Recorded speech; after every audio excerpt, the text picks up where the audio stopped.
video is made by the City of Kamloops for Emergency Support Services volunteers to become familiar with the new shelter allowance option that is available for evacuees. We appreciate you taking the time to learn about shelter allowance so you can support evacuees. Kamloops has amazing, dedicated volunteers, and we truly appreciate you. When you finish watching this training video, there will be a short quiz to complete using the Google Forms link that was included in the email. The link may also be found below the video if you're viewing it on YouTube. It is a brief multiple choice and short answer quiz. When you complete the Google form, it will send the ESS management team a notification to indicate you've completed the training. Volunteer management will update your training qualifications in Better Impact and enter in 2 volunteer hours for you. Thank you. By the end of this at-home training, our hope is that you have a better understanding of what the shelter allowance is, the different ways of providing it, and how to do the procedures of each if you're a registration and referrals responder. You'll have the opportunity to provide feedback and ask any questions you may still have. By providing training in this format, you're able to do the training when it fits your schedule, do it from the comfort of your own home, and you can replay this content at any time that you might want a refresher. In 2024, Emergency Management and Climate Readiness introduced the shelter allowance option for evacuees. You may also hear it referred to as accommodation allowance. Minister Bowen Ma at the time said, "This will provide people with greater flexibility, choosing where they can stay during an evacuation, whether to stay with friends or family, find a hotel on their own, or stay at a campground." Please take a moment to pause the video so you can read some of the information that was provided when it launched. This is not a reimbursement of any kind for evacuees when they have incurred costs. It is not us replacing securing evacuees accommodations, such as hotels or group lodging, when they need it. It is one tool that will give evacuees more options and at the same time can alleviate the challenging situation we often face in Kamloops, very limited available accommodation in those summer months.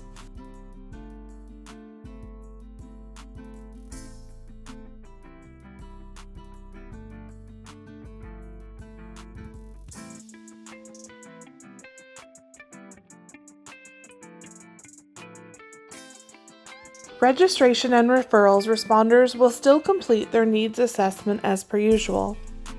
During that process, if the evacuee indicates they need assistance with shelter, they have the option now between us providing a form of accommodation, or they pursue their own accommodation with only financial assistance from ESS in the form of the shelter allowance.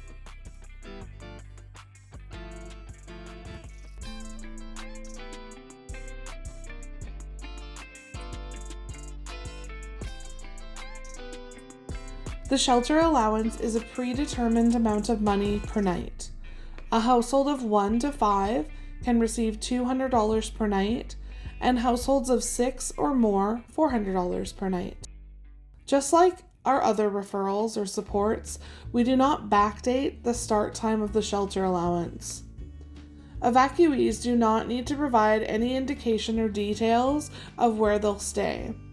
The concept of billeting does still exist, but the funds are sent to the evacuee for them to best determine how to use their money. There is no specific process for billeting anymore. The shelter allowance makes it easier for evacuees to choose a suitable option for themselves. As a few examples, they may choose to travel to a community where they have friends or family to stay with, book themselves into a preferred hotel or motel that is not on our suppliers list, camp in their own RV, or go to a second home, such as a cabin if they happen to have one. If an evacuee indicates a need for any type of assistance with shelter or accommodation, the new procedure is to ask which of the 2 main group of options they prefer. If we're providing the accommodation, we continue as we normally would to procure available accommodation. If they'd prefer the shelter allowance, it can be administered in 3 different ways. The easiest and fastest way is through e-transfer through the use of the Evacuee Registration Assistance tool. The shelter allowance referral can be provided through ERA even if they are not set up to receive e-transfers. And the shelter allowance can also be administered if you're using the handwritten paper registration and referrals forms. Let's take a look at the process for shelter allowance via e-transfer. If the evacuee has the BC Services Card app, has been authenticated, and is set up to receive e-transfers, and you are using the online ERA tool, when creating a referral for shelter, choose the shelter allowance option from the drop-down menu. If they successfully set up their account to receive e-transfers, then you'll be able to select that box on the right. Be sure to read the wording provided on the webpage that mentions the requirements to the evacuee before proceeding. Generally, e-transfers are received in a short amount of time. When providing the shelter allowance via ERA for an evacuee who is not set up to receive e-transfers, when creating a referral for shelter, choose Shelter Allowance from the drop-down menu. As with any referral, you'll enter the valid from and to information, remembering that we do not backdate, and the dates we provide support for must be within the task number timeframe. Select the number of nights you're providing the support for. Select which household members the shelter allowance applies to. The total amount will populate on its own according to the rates sheet. Read the acknowledgement statements to the evacuee and check the boxes.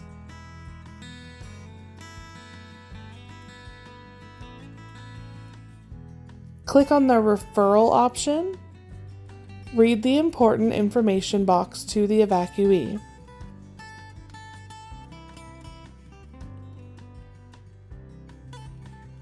Enter at least one point of contact.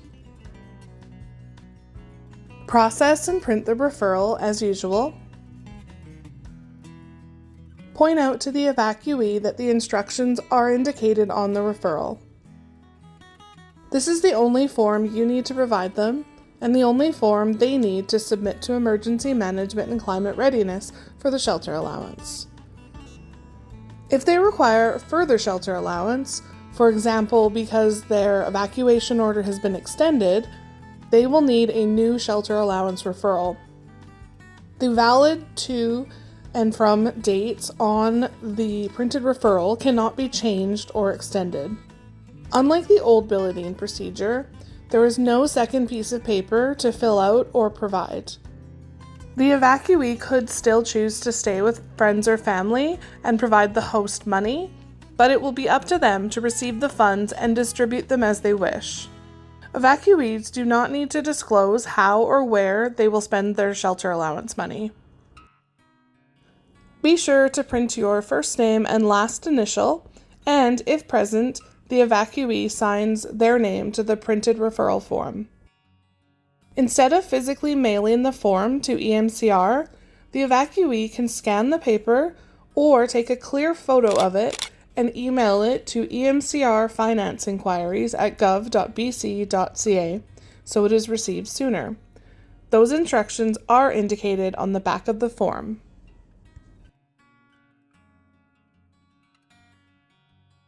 If you are conducting your registration and referrals interview using the written paper forms and the evacuee has expressed a need for shelter support, when you create the referral, you will use the usual triplicate paper referral form, but the supplier is the family representative's name and the address they'd like the funds to be sent to. This might not be their primary home address if they've been evacuated and are unsure when they might return home. Also, in box 18, you'll check yes and check billeting to serve to mean shelter allowance for the time being. Still indicate the number of nights in words that this applies for. If they need their support extended, they will need a new referral form and a new shelter allowance claim form.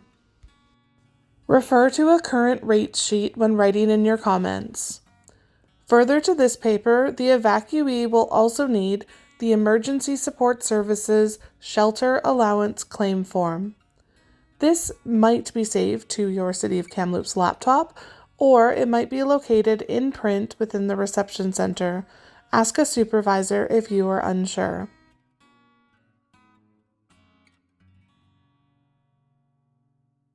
Here is what a filled-in form looks like. The ESS responder fills in Section 1, and the evacuee fills in Section 2. Draw attention to the instructions on the back of the claim form so the evacuee understands how to submit for financial support. Emailing photos of the forms to EMCR is a new option for evacuees that may allow them to receive their funds sooner than if they sent them through the regular mail. In summary, there are 3 different pathways to administer the shelter allowance. Using ERA and providing it through e-transfer is the fastest, simplest method that requires no paperwork, and the evacuee does not need to be present. Funds are often deposited in their accounts in a timely manner. A printed referral results in one paper that the evacuee needs to mail or email into EMCR Finance. Through the handwritten paper registration and referrals process, the R&R responder fills in the triplicate referral form, with the evacuee being listed as the supplier and the box being checked for billeting, and they need to fill out a shelter allowance claim form and fill in Section 1. Both of these forms will either need to be mailed, or photos or scans of them can be emailed to EMCR. Again, it will be 6 to 8 weeks to receive their shelter allowance. Emergency Management and Climate Readiness has provided some answers to frequently asked questions. Let's review a few of those now. When you take the quiz in a few minutes, you'll also have the opportunity to ask questions that you might still have regarding the shelter allowance. What is the fastest way for an evacuee to receive the shelter allowance? Evacuees who have been authenticated through the BC Services Card app and have a profile in the Evacuee Registration and Assistance tool linked to the app can receive the shelter allowance by Interac e-transfer. This is the fastest, most efficient way for evacuees to receive the shelter allowance. Let the evacuee know. Typically, e-transfers occur within minutes. However, it may take 24 hours. If you have not received an e-transfer within 24 hours, call the ESS call center. After 9 p.m., Interac e-transfers don't go through until after 5 a.m. the next day. Their phone number will need to be a Canadian phone number. What delivery address for their payment check should an evacuee list on the claim for shelter allowance form or the referral form printed from ERA if the evacuee is unable to return home or is unsure about being able to return? Evacuees can choose any address they are comfortable with as their mailing or delivery address for their check. What should an evacuee do if they have not received their funds after 6 to 8 weeks? The evacuee should email EMCR at essfinanceinquiries@gov.bc.ca advising they have not yet received their shelter allowance. The evacuee's email should also include the evacuee's name, so it's the payee name, the task number, the ESS file number, the ESS referral number. Evacuees should not resend their forms. If EMCR Finance has not received an evacuee's forms, EMCR Finance will request these after being emailed the above information. Thank you for doing the shelter allowance training. Be sure to take the quiz and click submit so we can account for your volunteer hours. You can also use the QR code on the screen here, or click the link in the video description below, or the link included in the email you received for this training. Thank you so much for taking the time to learn about the shelter allowance.